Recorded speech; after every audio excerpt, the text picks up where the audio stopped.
Hallelujah. കർത്താവിൽ പ്രിയ സഹോദരി സഹോദരങ്ങളെ, മഹത്വത്തിൻ സാന്നിധ്യം ഈ ശുശ്രൂഷയിലേക്ക് ഒത്തിരിയേറെ സ്നേഹത്തോടെ കടന്നു വന്നിരിക്കുന്ന എൻ്റെ എല്ലാ സഹോദരി സഹോദരങ്ങൾക്കും വീണ്ടും വരുന്ന നമ്മുടെ കർത്താവായ യേശു ക്രിസ്തുവിൻ്റെ കൃപയും സമാധാനവും ആശംസിക്കുകയാണ്. 84-ാം സങ്കീർത്തനം 12-ാം തിരുവചനം. സൈന്യങ്ങളുടെ കർത്താവേ, അങ്ങയിൽ ആശ്രയിക്കുന്നവൻ ഭാഗ്യവാൻ. എത്ര മനോഹരമായ വചനമാണിത്. സങ്കീർത്തകൻ തൻ്റെ ജീവിതത്തിൽ താൻ അനുഭവിച്ചറിഞ്ഞ ദൈവാശ്രയത്തെ നമ്മോട് പങ്കുവയ്ക്കുകയാണ്. ആരെല്ലാം ദൈവമായ കർത്താവിനെ ആശ്രയിക്കുന്നവോ അവരെല്ലാം ഭാഗ്യപ്പെട്ടവരാണെന്ന് സങ്കീർത്തകൻ സാക്ഷ്യപ്പെടുത്തുകയാണ്. നമ്മുടെ ജീവിതത്തിന്റെ ഏത് സാഹചര്യത്തിലും ഏതു നേരത്തും കർത്താവിനെ ആശ്രയിക്കുവാനും പരിശുദ്ധാത്മാവിൽ ശരണപ്പെടുവാനും നമ്മുടെ കർത്താവിന്റെ തിരുമുഖത്ത് കണ്ണുറപ്പിച്ച് ഈ വിശ്വാസയാത്ര മുന്നോട്ട് കൊണ്ടുപോകുവാനും നമുക്ക് സാധിക്കണം. കർത്താവിൽ ആരെല്ലാം ആശ്രയിക്കുന്നവോ അവരേത് സാഹചര്യത്തിലും ഏതു നേരത്തും സൂക്ഷിക്കുവാൻ, പരിപാലിക്കുവാൻ, സംരക്ഷിക്കുവാൻ, വഴി നടത്തുവാൻ മതിയായവനാണ് നമ്മുടെ കർത്താവായ യേശു. ഈ സത്യം തിരിച്ചറിഞ്ഞുകൊണ്ട് ഇന്നത്തെ ശുശ്രൂഷകളിലേക്ക് നമ്മൾ പ്രവേശിക്കുകയാണ്. നമ്മുടെ മനസ്സിന്റെ ഭാരങ്ങള്, ഹൃദയത്തിന്റെ നൊമ്പരങ്ങള്, നമ്മൾ അനുഭവിക്കുന്ന നിരവധിയായ പ്രതിസന്ധികളുണ്ട്. സാമ്പത്തികമായ ഞെരുക്കങ്ങള്, വിട്ടുമാറാത്ത രോഗങ്ങള്, കുടുംബത്തിൽ വിവിധങ്ങളായ അസ്വസ്ഥതകള്, മക്കളെക്കുറിച്ചുള്ള ആകുലതകള്, നഷ്ടപ്പെട്ടു പോകുന്ന ആരോഗ്യം എന്നുവേണ്ട അനേകം കാര്യങ്ങളെ പ്രതി നമ്മൾ ഇന്ന് വളരെയധികം ആകുലചിത്തരാണ്. നമ്മളെ വിഷമിപ്പിക്കുന്ന സകല ഭാരങ്ങളെയും നമ്മുടെ മധ്യയുള്ള കർത്താവിന്റെ ബലമുള്ള കരങ്ങളിലേക്ക് ഏൽപ്പിച്ചു കൊടുക്കുക. കർത്താവിന് നമ്മെക്കുറിച്ച് വിചാരമുണ്ട്. പരിശുദ്ധാത്മാവിന് ഇന്നത്തെ ശുശ്രൂഷകളിലേക്ക് വിളിക്കാം. പരിശുദ്ധാത്മാവിന് പൂർണ്ണമായും ഈ ശുശ്രൂഷകൾ അടിയറു വയ്ക്കുക. പരിശുദ്ധാത്മാവ് എല്ലാം ഏറ്റെടുത്ത് നിയന്ത്രിക്കട്ടെ. നമ്മുടെ കുടുംബങ്ങളിലേക്ക് ആത്മാവിനെ വിളിക്കണം. നമ്മുടെ കുഞ്ഞുങ്ങളിലേക്ക് പരിശുദ്ധാത്മാവിനെ വിളിക്കണം. നമ്മുടെ സന്യാസ ഭവനങ്ങളിലേക്ക്, നമ്മളായിരിക്കുന്ന ദേശങ്ങളിലേക്ക്, നമ്മുടെ എല്ലാ നിയോഗങ്ങളിലേക്കും ആവശ്യങ്ങളിലേക്കും കർത്താവിന്റെ ആത്മാവിനെ സ്നേഹത്തോടെ വിളിച്ച് വിളിച്ച് വിളിച്ച് പ്രാർത്ഥിക്കുമ്പോൾ അതിശയകരമായ ദൈവശക്തിയുടെ വ്യാപാരമുണ്ടാകും.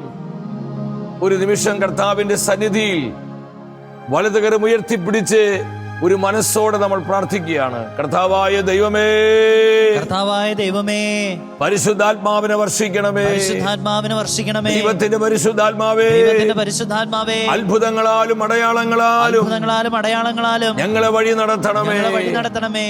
ആവശ്യമായ ദൈവികാലോചനകൾ ഞങ്ങൾക്ക് നൽകണമേ.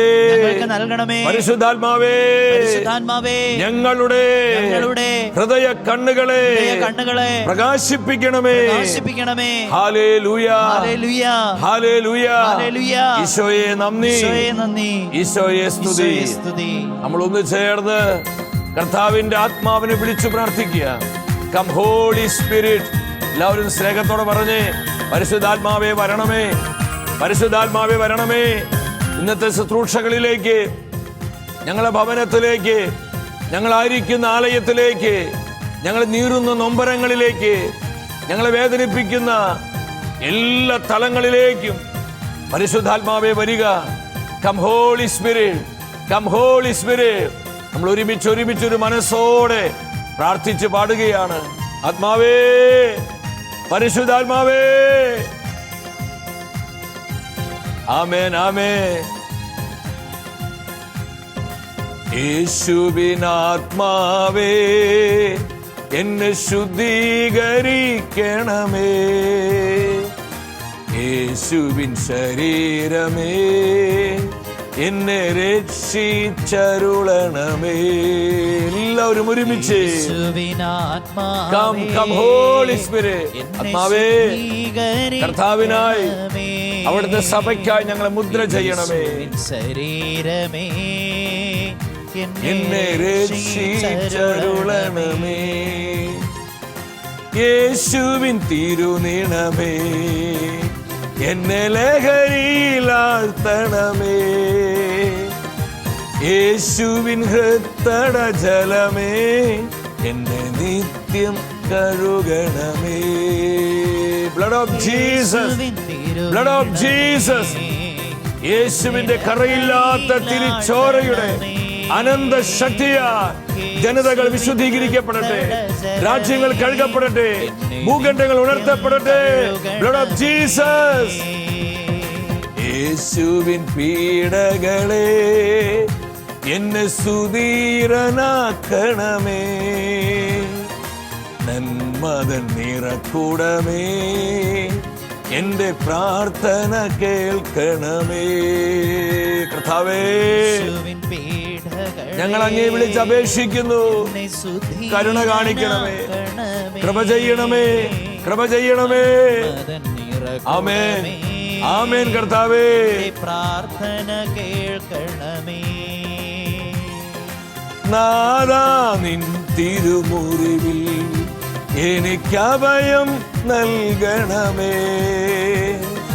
മേലിൽ വേർപിരിയാതെ എന്നെ അങ്ങിൽ ചേർക്ക.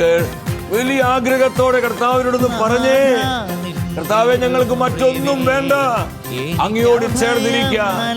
കർത്താവെ, അവിടുത്തോട് പറ്റിയിരിക്കുവാൻ കൃപ തരണമേ, അഭിഷേകം നൽകണമേ. Anoint, anoint Lord. എന്നെ അങ്ങിൽ ചേർക്കണമേ. ഇരു കരങ്ങൾ അല്പം ഉയർത്തി. ചേർക്കണമേ. എന്നെ നിത്യം കഴുകണമേ. തിരുച്ചോര കൊണ്ട് കഴുകണമേ. തിരുവചനത്താൽ എന്നെ കഴുകി ശുദ്ധീകരിക്കണമേ. തിരുനാമത്താൽ മുദ്ര വെക്കണമേ. തിരുകൃപയാൽ എന്നെ ഉണർത്തണമേ. തിരുജ്ഞാനത്താൽ എന്നെ നയിക്കണമേ. തിരു ആലോചനകളാൽ എന്നെ വളർത്തണമേ. പരിശുദ്ധാത്മാവേ, പരിശുദ്ധാത്മാവേ, പരിശുദ്ധാത്മാവേ. കരമുയർത്തി, സ്വരമുയർത്തി നമ്മളൊരു മനസ്സോടെ വിളിക്കുന്നു, പരിശുദ്ധാത്മാവേ. സർവശക്തനായ ദൈവമേ, സർവാധിപനായ പരിശുദ്ധാത്മാവേ. Hallelujah, hallelujah, hallelujah, hallelujah, hallelujah, hallelujah. കൃപ വ്യാപരിക്കട്ടെ, കൃപ ഒഴുകട്ടെ, കൃപ നിറയട്ടെ. പൈശാചിക ശക്തികള്, നാരിക ബന്ധനങ്ങള്, തിന്മയുടെ പോരുകള് യേശുനാമത്തിന് അനന്ത ശക്തിയാൽ, യേശു വചനത്തിന് അനന്ത ശക്തിയാൽ, യേശുവിന്റെ തിരിച്ചുള്ള അനന്ത ശക്തിയാൽ ചിന്ന ഭിന്നമായി പോകട്ടെ. പരിശുദ്ധാത്മാവിന്റെ സർവാധിപത്യം എല്ലാ തലങ്ങളിലും നിറയപ്പെടട്ടെ. Fill us, Holy Spirit, anoint us.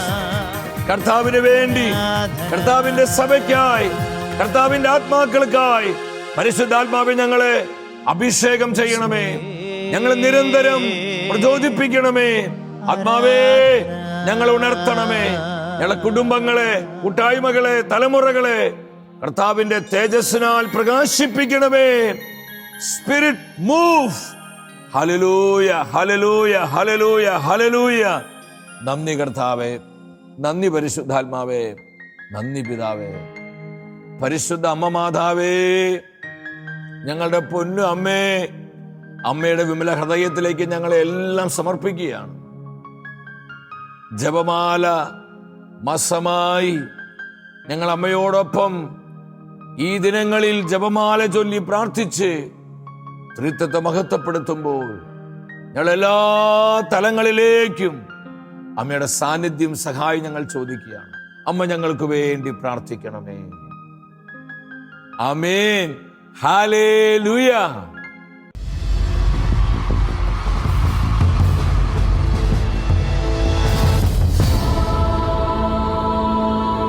നിൻ വചനം ധ്യാനിക്കുമ്പോൾ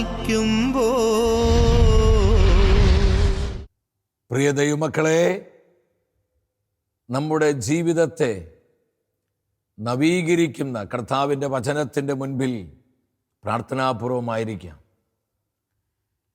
ഇന്നത്തെ വചന ശുശ്രൂഷയിലൂടെ പരിശുദ്ധാത്മാവ് നമുക്ക് നൽകുന്ന ആലോചന, പിന്മാറി നഷ്ടപ്പെട്ടു പോകരുത്. പിന്മാറി നഷ്ടപ്പെട്ടു പോകരുത്. നമ്മളായിരിക്കുന്ന ഈ നാളുകൾ അതീവ ജാഗ്രതയോടെ, സൂക്ഷ്മതയോടെ നമ്മുടെ ആത്മീയതയെ പരിശോധിച്ച് അതിനെ മുറുകെ പിടിച്ച് ജീവിക്കേണ്ട നാളുകളാണിത്. ഈ നാളുകളിൽ കർത്താവ് നമ്മളെ വിശ്വസ്തതയോടെ ബലമേൽപ്പിച്ചിരിക്കുന്ന നമ്മുടെ വിശ്വാസം, നമ്മുടെ ജീവിത വിശുദ്ധി, നമ്മുടെ ജീവിതത്തിൽ വേണ്ട വിശ്വസ്തത, നമ്മുടെ ഉത്തരവാദിത്തങ്ങൾ, ദൗത്യങ്ങൾ, ശുശ്രൂഷ മണ്ഡലങ്ങൾ, നമ്മൾ വ്യാപരിക്കേണ്ട തലങ്ങൾ, ഇതിലെല്ലാം നമുക്ക് വളരെ ശ്രദ്ധയും ജാഗ്രതയും ഉണ്ടാകണമെന്ന് പരിശുദ്ധാത്മാവ് നമ്മെ ബോധ്യപ്പെടുത്തുകയാണ്. ഇല്ലെങ്കിൽ നാം അറിയാതെ നഷ്ടപ്പെട്ടവരുടെ കൂട്ടത്തിൽ എണ്ണപ്പെടുവാൻ സാധ്യതയുണ്ട്. ഹെബ്രായ പുസ്തകം 10-ാം അധ്യായം 39-ാം തിരുവചനം, പിന്മാറി നശിപ്പിക്കപ്പെടുന്നവരുടെ കൂട്ടത്തിലല്ല, വിശ്വസിച്ച് ആത്മരക്ഷ പ്രാപിക്കുന്നവരുടെ കൂട്ടത്തിലാണ് നാം. ഈ തിരുവചനത്തിലൂടെ ദൈവത്തിൻ്റെ ആത്മാവ് എന്താണ് നമ്മോട് സംസാരിക്കുന്നത്? രണ്ട് തരത്തിലുള്ള കൂട്ടത്തെ നമുക്കിവിടെ കാണുവാൻ കഴിയും. ഒന്നാമതായി, പിന്മാറി നശിപ്പിക്കപ്പെടുന്നവരുടെ കൂട്ടത്തിലല്ല. രണ്ട്, വിശ്വസിച്ച് ആത്മരക്ഷ പ്രാപിക്കുന്നവരുടെ കൂട്ടത്തിലാണ് നമ്മൾ. എൻ്റെ സഹോദരി സഹോദരങ്ങളെ, കർത്താവിൻ്റെ ഈ നിർമ്മലമായ വചനത്തിന് മുൻപിലിരുന്ന് നാം കൃത്യമായി പരിശോധിക്കണം, നമ്മൾ ഇതിൽ ഏത് കൂട്ടത്തിലാണ് ആയിരിക്കുന്നത്. നമ്മൾ ഇന്നൊരു പിന്മാറ്റത്തിലാണോ? പ്രാർത്ഥനാ ജീവിതത്തിൽ നിന്ന്, നമ്മുടെ കർത്താവിനോടുള്ള ബന്ധത്തിൽ നിന്ന്, നമ്മുടെ സമർപ്പണത്തിൽ നിന്ന്, ജീവിത വിശുദ്ധിയിൽ നിന്ന്, കർത്താവിനോടും നമ്മുടെ പ്രിയപ്പെട്ടവരോട് നമുക്കുണ്ടായിരിക്കേണ്ട വിശ്വസ്തതയിൽ നിന്ന്, നമ്മുടെ ഉത്തരവാദിത്തങ്ങളിൽ നിന്ന് നാം പതുക്കെ പതുക്കെ പിന്മാറി പിന്മാറി പിന്മാറി പോകുന്നുണ്ടോ? നമ്മുടെ ആത്മീയത ഇന്ന് ചോർന്നു പോകുന്നുണ്ടോ? സ്വർഗം നമ്മുടെ മേൽ ഇട്ടിരിക്കുന്ന അഭിഷേകം, അതിന്റെ പ്രഭ ഇന്ന് മങ്ങിക്കൊണ്ടിരിക്കുന്നുണ്ടോ? അതോ വിശ്വാസത്തിലും കൃപയിലും അഭിഷേകത്തിലും ആത്മശക്തിയിലും വർദ്ധിച്ച് കർത്താവിനോട് ഐക്യപ്പെട്ട് കൃപയിൽ ജീവിക്കുന്ന ഒരു ദൈവ പൈതലായി എൻ്റെ ജീവിതം കൂടുതൽ പ്രശോഭിക്കപ്പെടുകയാണോ എന്ന് നമ്മൾ പരിശോധിക്കണം. നമ്മൾ ഏത് കൂട്ടത്തിലാണ്? പിന്മാറ്റക്കാരുടെ കൂട്ടത്തിലാണോ? വിശ്വസിച്ച് ആത്മരക്ഷ പ്രാപിക്കുന്ന ദൈവമക്കളുടെ ഗണത്തിലാണോ നമ്മൾ ഏതിലാണ് എണ്ണപ്പെടുക? നമ്മുടെ പൊസിഷൻ എവിടെയാണ്? നമ്മൾ ഇന്ന് എവിടെയാണ് നിൽക്കുന്നത്? എൻ്റെ സഹോദര സഹോദരി, കർത്താവിൻ്റെ അരൂപി നമ്മെ അറിയിക്കുന്നു, നാം പിന്മാറ്റത്തിലേക്ക് പോകുമ്പോൾ വലിയ നഷ്ടമാണ് നമുക്ക് സംഭവിക്കുന്നത്, വലിയ നാശമാണ്. വേദപുസ്തകത്തിലുടനീളം നമ്മൾ പരിശോധിക്കുമ്പോൾ കർത്താവിൽ നിന്ന് കൃപ സ്വീകരിച്ചവരെ, കർത്താവിൻ്റെ വിളി ലഭിച്ചവരെ, കർത്താവ് തെരഞ്ഞെടുത്ത അനേകരെ കൃപയും വിളിയും തെരഞ്ഞെടുപ്പും നഷ്ടപ്പെടുത്തി പിന്മാറി നശിച്ചുപോയ എത്രയോ ജീവിത അനുഭവങ്ങള് വേദപുസ്തകത്തിൽ പരിശുദ്ധാത്മാവ് രേഖപ്പെടുത്തിയിട്ടുണ്ട്. എന്തിനു വേണ്ടി? നമുക്കൊരു മുന്നറിയിപ്പായിട്ട്. അവർക്ക് സംഭവിച്ച നാശം നമുക്ക് സംഭവിക്കാതിരിക്കാൻ കർത്താവിൻ്റെ വചനത്തിൽ പരിശുദ്ധാത്മാവ് ഇത് രേഖപ്പെടുത്തിയിരിക്കുകയാണ്. പത്രോസ് അപ്പോസ്തലൻ എഴുതിയ 2-ാമത്തെ ലേഖനം 1-ാം അധ്യായം 10-ാം വചനത്തിൽ ഇപ്രകാരം കാണാൻ പറ്റും: നിങ്ങളുടെ വിളിയും തെരഞ്ഞെടുപ്പും ഉറപ്പിക്കുന്നതിൽ ഉത്സാഹമുള്ളവരായിരിക്കുക, എങ്കിൽ നിങ്ങൾ ഒരിക്കലും വീണു പോവുകയില്ല. എത്ര പവർഫുള്ളായ വചനമാണിത്!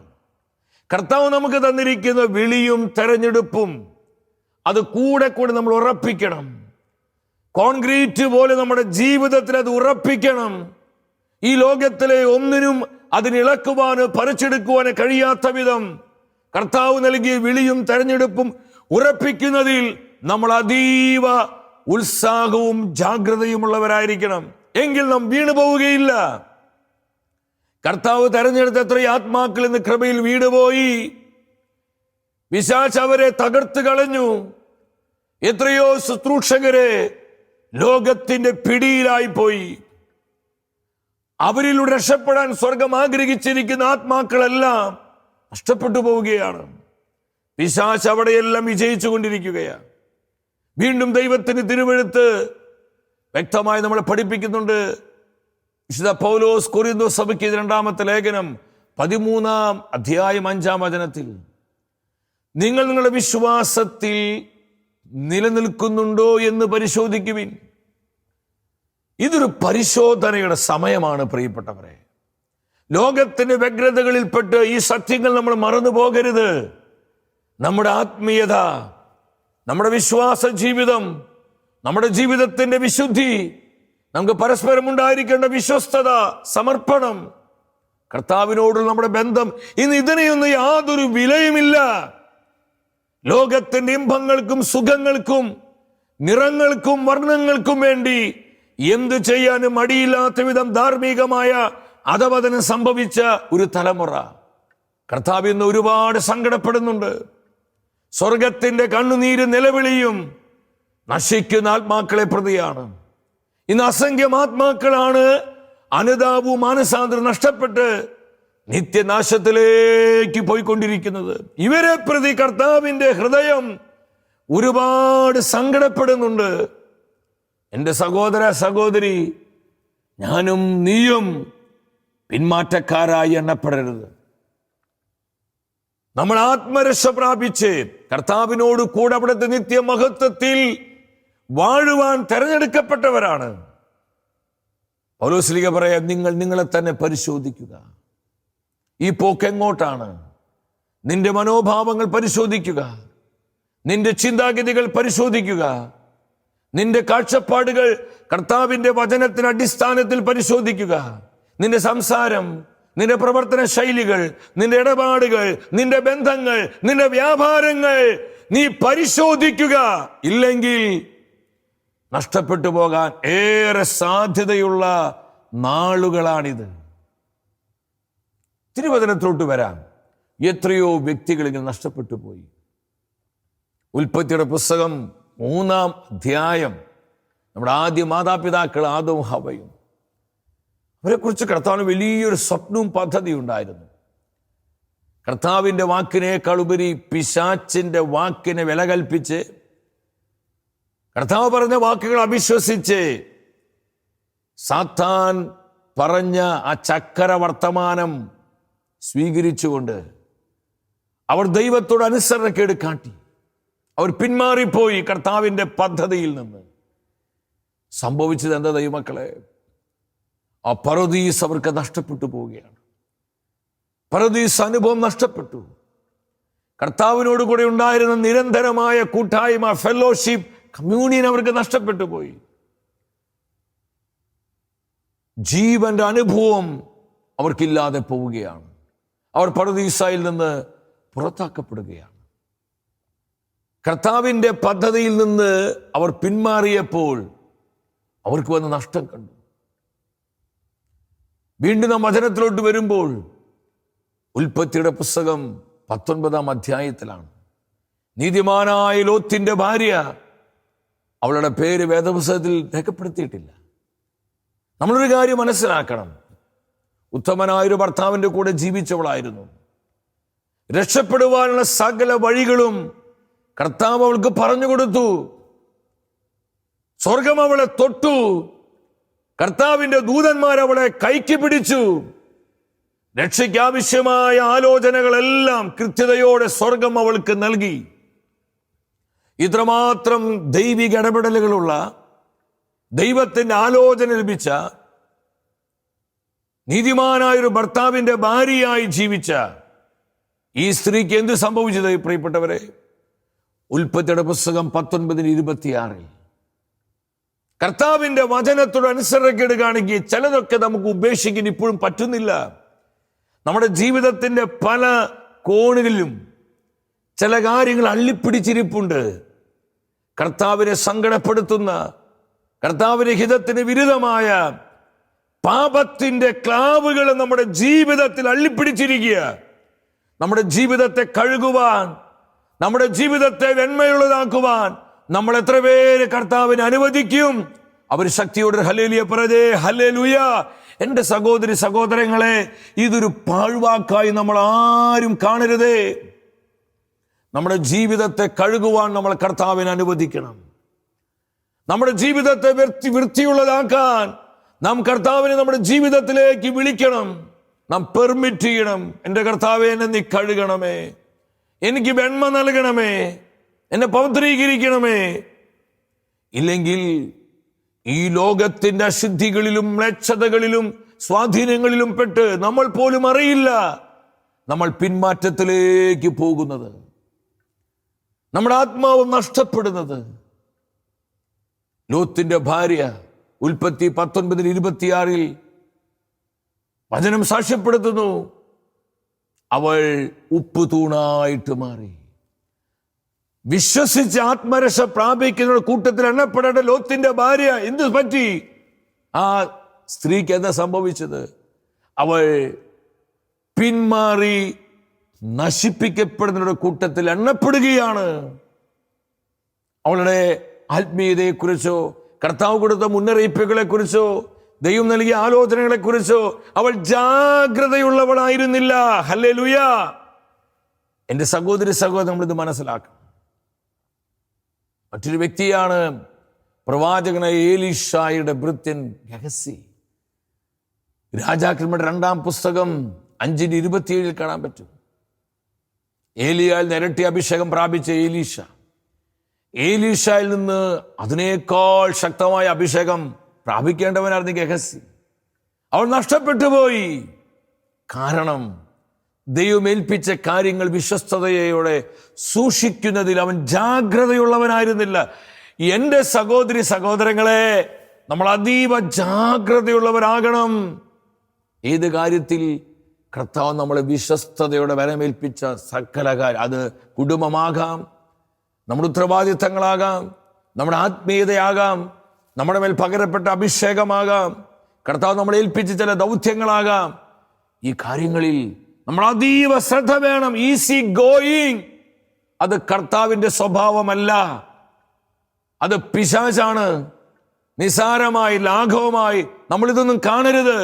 പലരും അങ്ങനെ കണ്ടതുകൊണ്ട് നാളുകൾ കഴിഞ്ഞപ്പോൾ വീണുപോയത്, കൃപയെ നഷ്ടപ്പെട്ടു പോയത്, പിന്മാറ്റത്തിലേക്ക് പോയത്. ഗഹസിക്ക് അതാ പറ്റിയത്. ഒരു നിസ്സാരമായി കണ്ടു. കർത്താവിനെ മാത്രം ആഗ്രഹിച്ച് മിഷൻ ചെയ്യേണ്ട ഗഹസി ഈ ലോകത്തിൻ്റെ നിറങ്ങളും വർണ്ണങ്ങളും ആഗ്രഹിച്ചു. നാമാന്റെ വിലപിടിപ്പുള്ള വസ്ത്രവും സ്വർണവും വെള്ളിയൊക്കെ അവൻ സ്വന്തമാക്കി. എന്താ ഉണ്ടായത്? അവൻ നഷ്ടപ്പെട്ടു പോയി. അവൻ പിന്മാറ്റത്തിലേക്ക് പോവുകയാണ്.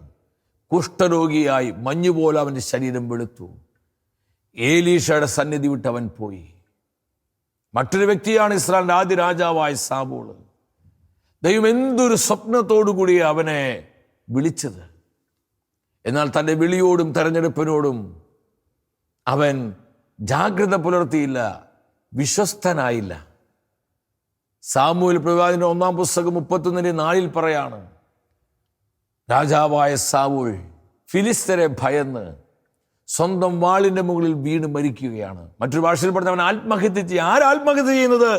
ദൈവത്തിന്റെ അഭിഷിക്തൻ, തൻ്റെ ജനത്തിന് വേണ്ടി രാജാവായി കർത്താവ് അഭിഷേകം ചെയ്ത സാവൂള് അവൻ നശിപ്പിക്കപ്പെട്ട ഒരു കൂട്ടത്തിൽ എണ്ണപ്പെട്ടു. അവൻ നശിച്ചു പോവുക. എന്താ കാരണം? അവൻ ദൈവം ഏൽപ്പിച്ച ഉത്തരവാദിത്തങ്ങളോട് ജാഗ്രത കാണിച്ചില്ല. അതിൽ ശ്രദ്ധയും സൂക്ഷ്മതയും ഉള്ളവനായില്ല. അവൻ അവിശ്വസ്തനായിട്ട് മാറി. തന്മൂലം അവൻ നഷ്ടപ്പെട്ടു പോയി. ഇത് പഴയ നിയമത്തിന് ദൃഷ്ടാന്തം മാത്രമല്ല. എൻ്റെ സഹോദരി സഹോദരങ്ങളെ, നാം പുതിയ നിയമത്തിലേക്ക് വരണം. നമ്മുടെ കർത്താവ് പറഞ്ഞു, ലുക്കായുടെ സുവിശേഷം 9:26 കലപ്പയിൽ കൈവച്ചിട്ട് പിന്തിരിഞ്ഞു നോക്കുന്ന ഒരുവനും സ്വർഗരാജ്യത്തിന് അർഹനല്ല. ഒരിക്കൽ വിളി ലഭിച്ചാൽ ആ വിളിയിൽ വിശ്വസ്തയോടെ മുന്നോട്ട് പോകണം. ആ വിളി പൂർത്തീകരിക്കാൻ വേണ്ട കൃപയും അഭിഷേകവും ശക്തിയും അതിനുവേണ്ട സകല നന്മകളും കർത്താവ് പ്രദാനം ചെയ്യും. ഹല്ലേലൂയ! വിളിച്ചവൻ വിശ്വസ്തനാണ്. നമ്മൾ വിശ്വസ്തയോടെ കർത്താവിനോട് പറ്റിച്ചേർന്ന് നിന്നാൽ മതി. പാതി വഴിയിലിട്ടേച്ച് പോവരുത്. കുറച്ച് കഴിയുമ്പോൾ ഇതൊന്നും എന്നെ കൊണ്ട് പറ്റുന്നല്ലെന്ന് പറഞ്ഞ് ഇട്ടേച്ച് പോവരുത്. ലോകം കാണിച്ചു തരുന്ന നൈമിഷികമായ നേട്ടങ്ങൾക്കും ഉയർച്ചകൾക്കും ഉന്നതികൾക്കും വേണ്ടി കർത്താവ് ഏൽപ്പിച്ച കാര്യങ്ങൾ നാം നഷ്ടപ്പെടുത്തി കളയരുത്. ഇന്ന് പലർക്കും അവിടെയാണ് തെറ്റുപറ്റുന്നത്. നമ്മുടെ പ്രയോറിറ്റി റീസെറ്റ് ചെയ്യേണ്ട സമയമായി പ്രിയപ്പെട്ടവരെ. ഇവിടെ എന്താ സംഭവിച്ചത്? യൂദാസിനെ നോക്ക്. കർത്താവ് തെരഞ്ഞെടുത്ത തൻ്റെ പ്രിയ അപ്പോസ്തലനായിരുന്നു. കർത്താവിനേക്കാൾ ഉപരി അവൻ പണത്തെ സ്നേഹിച്ചു, ലോകത്തെ സ്നേഹിച്ചു. അവൻ കർത്താവിൻ്റെ പ്ലാനിൽ നിന്ന് പിന്മാറിപ്പോയി. മത്തായിയുടെ സുവിശേഷം 27:5 പറയാണ്, അവൻ കെട്ടിത്തൂങ്ങി ചത്തു, ആത്മഹത്യ ചെയ്തു. പത്രോസ് സ്ലീഹായെ പോലെ, യോഹന്നാൻ സ്ലീഹായെ പോലെ, തോമാസ് സ്ലീഹായെ പോലെ അപ്പോസ്തലന്മാരെ എണ്ണപ്പെടേണ്ടവനായിരുന്നു. അവൻ നഷ്ടപ്പെട്ടു പോയി. വിശുദ്ധ പൗലോസ് സ്ലീഹ സാക്ഷ്യപ്പെടുത്തുന്ന ദേമസിനെ കുറിച്ച് തിമോഥെയോസിനെതിരെ 2-ാമത്തെ ലേഖനം 4-ാം അധ്യായം 10-ാമത്തെ വചനത്തിൽ വിശുദ്ധ പൗലോസിന്റെ കൂടെയുള്ള നല്ലൊരു കോവർക്കറായിരുന്നു, സഹപ്രവർത്തകനായിരുന്നു, സഹശുശ്രൂഷകനായിരുന്നു ദേമസ്. പൗലോസ് സ്ലീഹ വേദനയോടുകൂടി പറയും, എന്നാൽ ലോകത്തോടുള്ള ആസക്തി മൂലം, ലോകത്തിന്റെ വ്യഗ്രതയും ലോക അരൂപിയിൽപ്പെട്ട് ദേമസ് എന്നെ വിട്ടുപോയി. അവൻ ശുശ്രൂഷയിൽ എന്നെ വിട്ടുപോയി. ദേമസ് നഷ്ടപ്പെട്ടൊരു കൂട്ടത്തിൽ എണ്ണപ്പെടുകയാണ്. അവൻ പിന്മാറിപ്പോവുകയാണ്. എന്താ കാരണം? ലോകാരൂപിയുടെ സ്വാധീനം, ലോകത്തിന്റെ സ്വാധീനം, സ്പിരിറ്റ് ഓഫ് വേൾഡ് അവനെ കയറി പിടിച്ചു. ദേമസ് നഷ്ടപ്പെട്ടു. എൻ്റെ സഹോദരി സഹോദരങ്ങളെ, എപ്പോഴും കർത്താവിന് തിരുമുഖത്ത് കണ്ണുറപ്പിക്കണം. അതീവ ജാഗ്രതയും ശ്രദ്ധയും നമ്മുടെ വിശ്വാസ ജീവിതത്തിൽ നാം കാണിക്കണം. നിസ്സാരമായി നമ്മുടെ ഈ ലോക ജീവിതത്തിലെ ഈ തീർത്ഥയാത്ര, ഈ പരദേശിവാസം നമ്മൾ കാണരുത്. കർത്താവിൻ്റെ കരം പിടിച്ച്, കർത്താവിൻ്റെ മുഖത്ത് കണ്ണുറപ്പിച്ച്, കർത്താവിനോട് ഐക്യപ്പെട്ട് നമ്മൾ ജീവിക്കണം. നമ്മൾ പാടുന്നില്ലേ, ക്രിസ്തീയ ജീവിത പാതയിൽ ഞാൻ കർത്താവുമായി യാത്ര ചെയ്യും. കഷ്ടതയായാലും നഷ്ടങ്ങൾ വന്നാലും കർത്താദി കർത്തനെ പിന്തുടർന്നിടും. ക്രിസ്തീയ ജീവിത പാതയിൽ ഞാൻ കർത്താവുമായി യാത്ര ചെയ്യും. കർത്താവുമായി യാത്ര ചെയ്യും. കർത്താവിൻ്റെ കൂടെയുള്ള യാത്ര. യൂദാസ് പറയാണ് 1:24, വീഴാതെ നമ്മെ സൂക്ഷിക്കാൻ കഴിവുള്ളവനാണ്, ശക്തനാണ് കർത്താവായ യേശുക്രിസ്തു. ഈ വചനത്തിൽ പൂർണ്ണമായി വിശ്വസിച്ച് പിന്മാറ്റ ചിന്തകളെല്ലാം എടുത്തു കളഞ്ഞ് കൂടുതൽ കർത്താവിൻ്റെ ആത്മാവിൽ ബലപ്പെടുവാനും കർത്താവിൻ്റെ ആത്മാവിൽ ജ്വലിക്കുവാനുമുള്ള ആഗ്രഹത്തോടെ കർത്താവിനെ മാത്രം ആശ്രയിച്ച് നമുക്ക് ഈ വിശ്വാസയാത്ര മുന്നോട്ട് കൊണ്ടുപോകാം. വ്യക്തിപരമായ നമ്മുടെ നിയോഗങ്ങളെയും കുടുംബത്തിൻ്റെ സകല ആവശ്യങ്ങളെയും നമ്മെ ഓരോരുത്തരെയും നമ്മുടെ കർത്താവ് സമൃദ്ധമായി അനുഗ്രഹിക്കട്ടെ.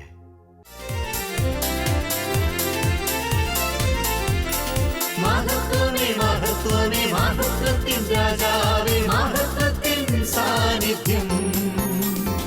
മഹത്വമേ മഹത്വമേ മഹത്വത്തിൻ കർത്താവേ, മഹത്വത്തിൻ സാന്നിധ്യം. മഹത്വമേ മഹത്വമേ മഹത്വത്തിൻ രാജാവേ,